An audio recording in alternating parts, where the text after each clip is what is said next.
But I think one of the biggest news articles we had this week, and this was first reported by Variety magazine, is that Netflix is planning to charge users that share a password, and I thought that was really interesting.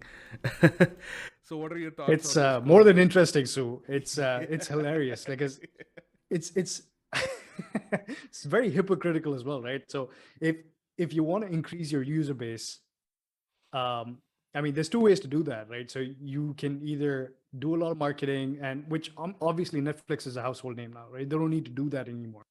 But they got to be sensitive about different types of markets as well, right? So US, uh, Netflix has been around forever, and in India it's fairly recent.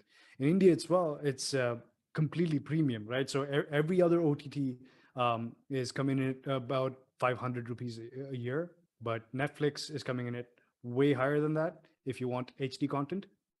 And it's not uncommon for people to share passwords and multiple users to use the same account. um, I mean, what are they thinking? Like, it's not going to work. It's not going to work for certain markets.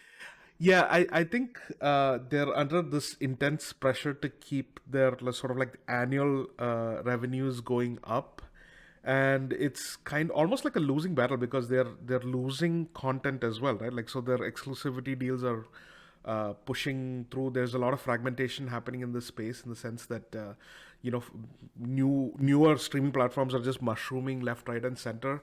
Uh, Content owners are launching their own Absolutely. streaming services, and then they're taking back their sort of exclusives. Netflix is paying through the nose to try to retain exclusivity for some of their big titles here in the US, like for example Seinfeld and things like that. I mean, on a more personal note, what's really funny from what I believe is happening is that like personally, I'm on a T-Mobile connection for my cell phone. I share it with five of my friends, and as part of that T-Mobile subscriber deal, we get like Netflix Ultra HD as part of the package. So by definition, because I'm on like a multi-pack subscription, like of like Yeah, four different voice lines, I should be able to share my password with the four guys who are paying into that phone plan, right? So it's really that's crazy. true. I The mean, it really depends, right? It really depends on like how that plan on T-Mobile is classified, right? Is that called a family plan? Because then Netflix will be like, okay, cool, Yeah, but because it's intended for family, we're fine with that. yeah, that's the thing, right? Like, so there's nothing in the, as far as I know, there shouldn't be anything in T-Mobile terms of service that say that anybody, people on a phone plan need to reside in the same household. So it's a little sticky over there. Maybe there's, I mean, I'm sure there's an obvious other Netflix terms of service that comes with being part of the T-Mobile service. But anyway, we can talk about the legalese as much as you want. It's a very really bad look. And the hilarious thing that I wanted to point out, folks who are watching this podcast on YouTube will be able to see this, but for those who are listening to the audio only, on March 10th, 2017, there was the series of tweets from Netflix, which has come back to kind of haunt them as they make as this. I mean, they've not made any official announcement about this. It's just some insider news, and the fact It's that they're planning to test this in select smaller markets like Chile and a couple of other markets.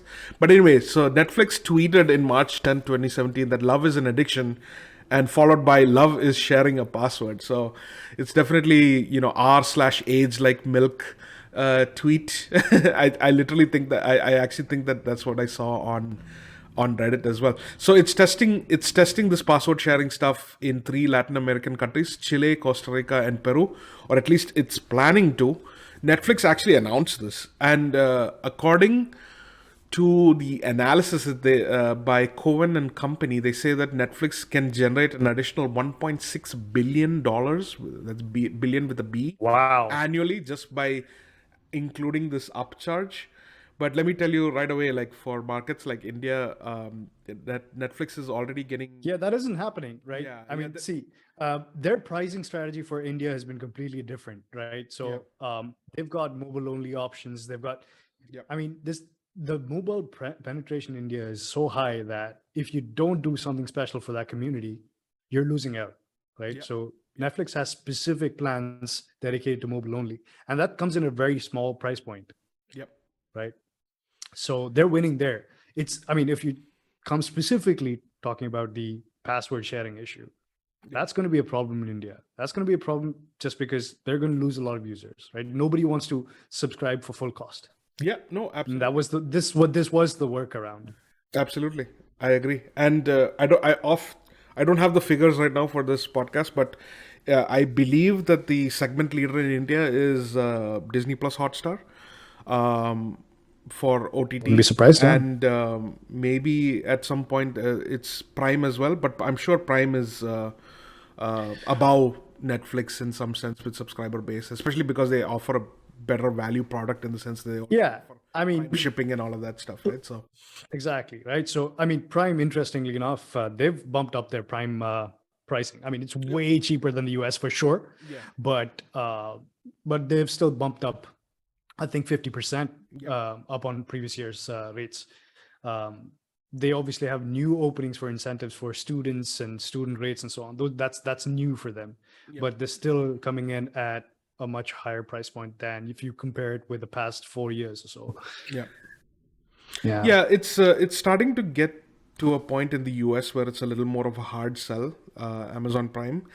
If you're like me and you live in more of an urban agglomeration, like Chicago, for example, and I'm sure the case is true in India as well. Amazon is aggressively pushing same day deliveries now without much of an Oh yeah, upfront. we have 2 hour here as well. Oh, I I mean, mean, yeah, not specifically where I stay, but yeah. all the T1 cities, two Yeah, hour exactly. deliveries available. Yeah, T1 series. Yep, exactly. Yeah, so it's going to be interesting to see how this plays out, and the value proposition of Netflix is also starting to decrease over time.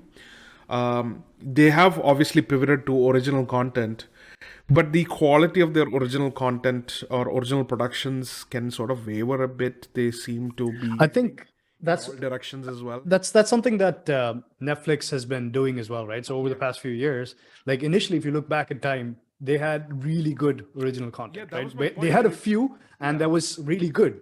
Now they've just like scattered like all eggs in all baskets, right? So yep, yep, yep, everything is doable. Everything is some other target market, right? So your yep. target audience as Netflix is everybody. Now, if you want to cater to everybody, you got to make everything. I mean, that's at some point not going to work out, economy wise. Yep, absolutely.